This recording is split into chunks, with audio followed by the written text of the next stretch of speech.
Hi team, today we're going to talk about dream boards or creation boards. There is great importance in learning to dream, learning to believe that you can accomplish what you want. And there are tools to teach you to do these things. Dream boards are a powerful thing and simple to make, yet you should put thought into them. We are trying to create the things we want out of life, the things we want to achieve and focus on. You will print pictures that represent these things and paste them in a collage. I'll show you my first dream board.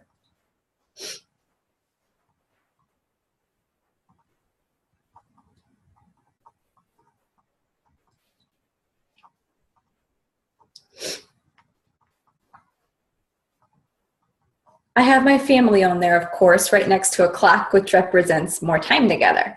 I have goals of spreading the gospel and providing discipleship. Of course, Hawaii is on there and an emerald, but also travel in general because we like to do that. There's also a Lexus and a pickup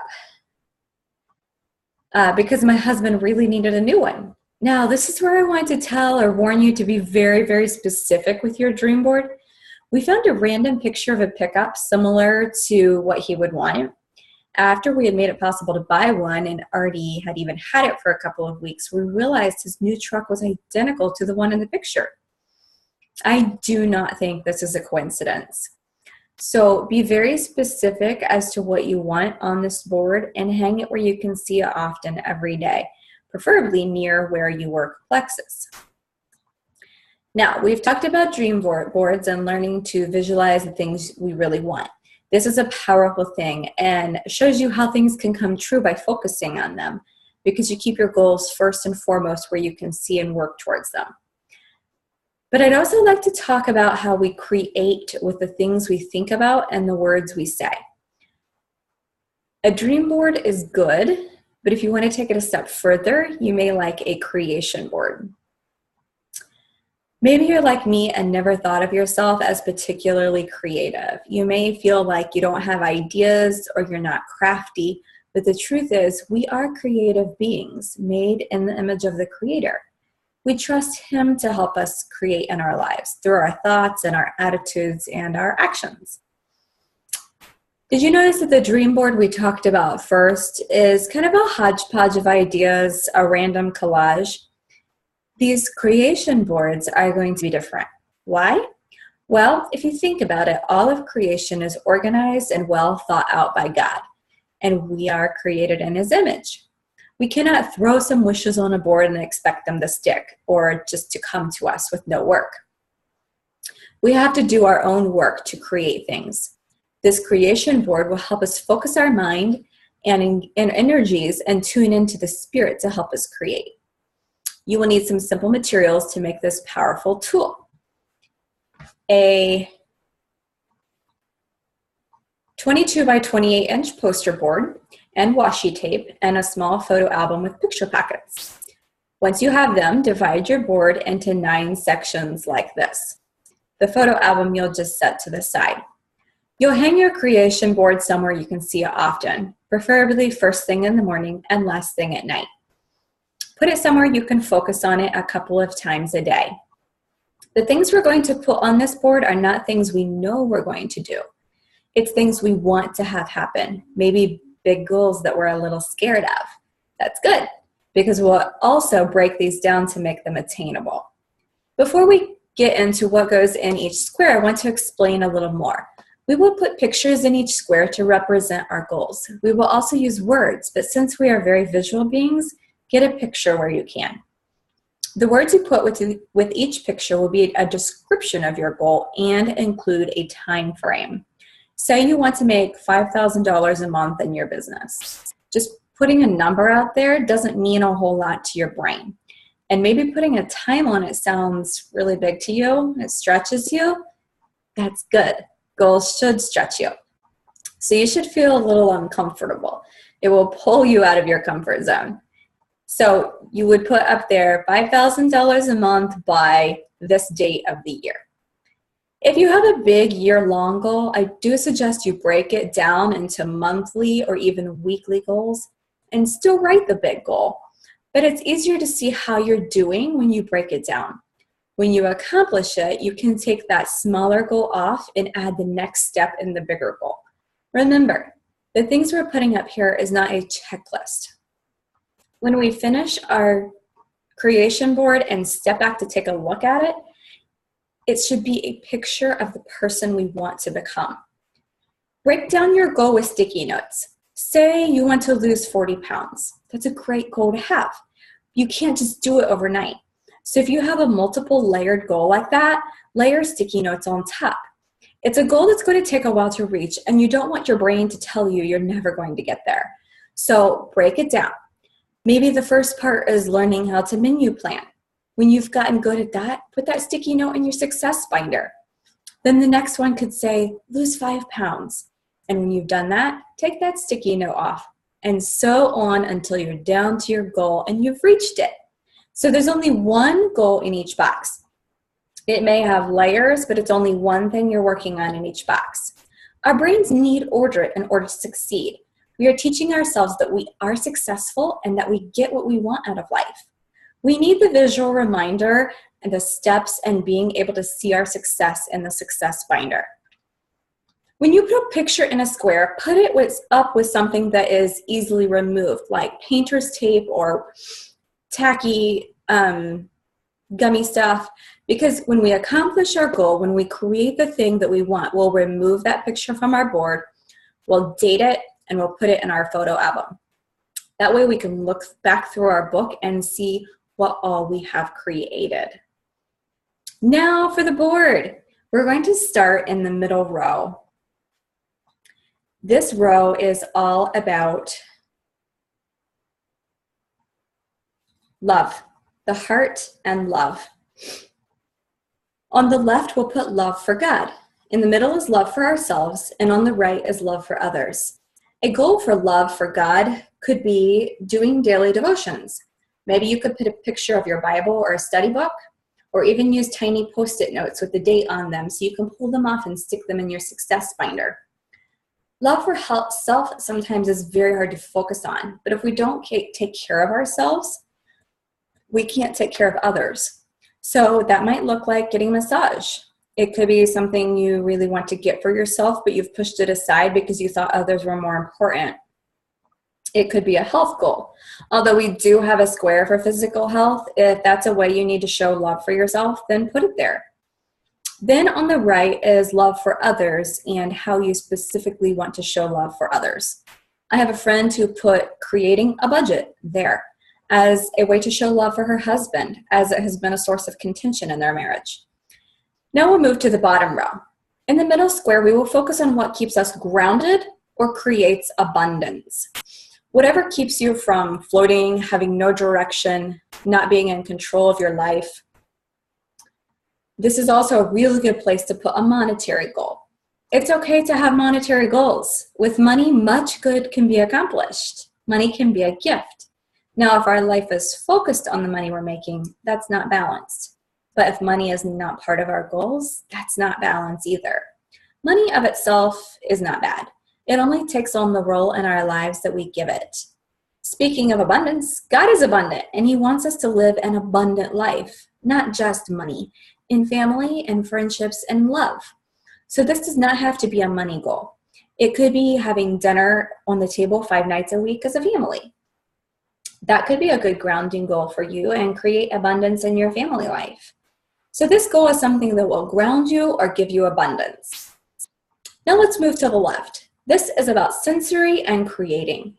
So if you have a really creative goal, if you're wanting to write a book, if you're trying to create a blog, anything you want to make, that's where you put that goal. This could also be on the sensory side of things. If you have a goal of taking care of yourself or learning more about your body, this would be a good place to put this. Moving on to the bottom right, we will put goals about power and health. This is the perfect place to put a health goal. It could be drinking more water. Put a picture there of how much you want to drink. Make it measurable, give it a start and end date, and how many days you want to do it. By then, you'll have a good habit going as well. Maybe it's eating more vegetables or incorporating an exercise routine. Anything to do with physical health. We're going to work on our top row now. The top right square is about expression, communication, promotion, distinction, and merit. You can put your rank advancement goals here or anything that has to do with being recognized for work you've done. Be bold with this. There's no need to hold back. You may have been hushed in the past, but we're writing the present, and you can make it as loud as you want it to be. The top left square is intuition and learning, education, and order. If you need to order your thoughts or take a seminar or there's a specific area you want to study, this is the place for it. Now, the top middle square is our connection to the divine. It is our purpose in life, our passion, our mission, what we want to achieve. That may be involved in what your work is, but even beyond that, if you dig a little deeper, maybe it even scares you a little, but you can't stay away from it. You're drawn to it. That's what your passion is. Your brain may try to shut you down and say, no, no, no, that's too big.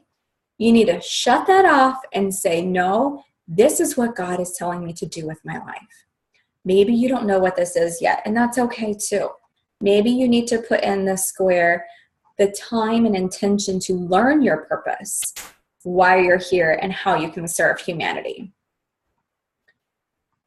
I want to take a moment to talk about the words we use. Words are very powerful.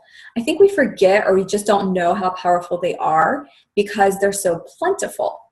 We want to be careful to use positive words. For instance, instead of using the word debt, which has a negative connotation to it, try shifting debt-free to financially free. Or instead of losing weight, put releasing weight, or the positive goal of where you're headed. So take a look at your wording and spin anything that needs it so everything is positive and uplifting. Oh, and make sure your goals are measurable because we want to be able to take them off the board eventually and not be staring at them forever and get frustrated at this goal that doesn't have an end to it. Over time, you may realize that a goal you've put up is in the wrong spot. No problem. You can take it off and reposition it where it makes more sense. There are even times where you realize a goal you have put up does not align with what you really want. That's okay too. Just take it down. You won't put it in the success binder because it's not part of your story, but it's fine if you realize that that's not something you really want after all. Another thing I want to address is some people feel overwhelmed by having 9 things, but don't get overwhelmed by it. We're not talking about something you have to accomplish tomorrow or even next week. There's not really an end. These are creation boards for becoming, and becoming never has an end. Who we are always evolves, and hopefully we're always growing. This creation board can be a very powerful tool in our growing and our becoming. You may find yourself honing in and focusing on 1 or 2, and the others are not front and center right now. So don't get overwhelmed thinking, oh my, I have to accomplish all of this right now. You want to be successful, so you want to put things up there that are true goals, that are worth working towards. You're stepping back and you're seeing a whole picture of who you want to become, and that doesn't happen overnight. One other thing that I hear concerns about is having this board up where others can see it. Perhaps your spouse is on that board, and that board is in your bedroom, and they can see it. But growth comes from being vulnerable. You will know as you're creating this board and you feel uncomfortable or vulnerable, you will know that that's where the magic happens. It may be something you have to breathe through and push through and just trust. Another very normal thing is thinking, I can't do this. Our brains actually try to protect us. They try to put up walls and tell us, no, because what if I fail? But what if you succeed fabulously? And you will. The magic of these boards up on the wall in full color is that it involves all of our senses. It's putting it out there for others to see, and now you can have help from them and even from God. It's like prayer. God tells us to ask, even though He already knows what we want. He also knows we need to put it out there. So what do you do when you reach a goal? First of all, when you complete a goal, you'll take it off its square and you'll put it in your binder with the date you completed it. That way you can go back and say, wow, I complete and create things. Sometimes we forget how successful we really are. Now here's a little bonus thing you can do. A lot of you have probably heard of the one little word thing, where you take one word that you feel you need to focus on or really grow in, or something that you feel could really sum up the direction that you want to go. Print that word off in a pretty font with colors and print it pretty big, and you can just paste that towards the top of your board, and that will help you to remember to focus on that thing that has great meaning to you. Personally, for myself this year, my word is discipline. Just being more disciplined in every little thing, and that will help me to become a better person overall. You don't have to do this. It's just an extra bonus that a lot of people like to have and they feel helps them reach their goals. So you can probably see that the creation board is much more detailed and in-depth than the dream board. It is possibly something that you will have to work harder on, but probably see much more results from. The thing is, I don't mind which one you do, the dream board or the creation board, but do one. Either are powerful and teach your mind and body to work as one, to begin to see what you can become and to create your life the way you want it to be. So happy dreaming and creating.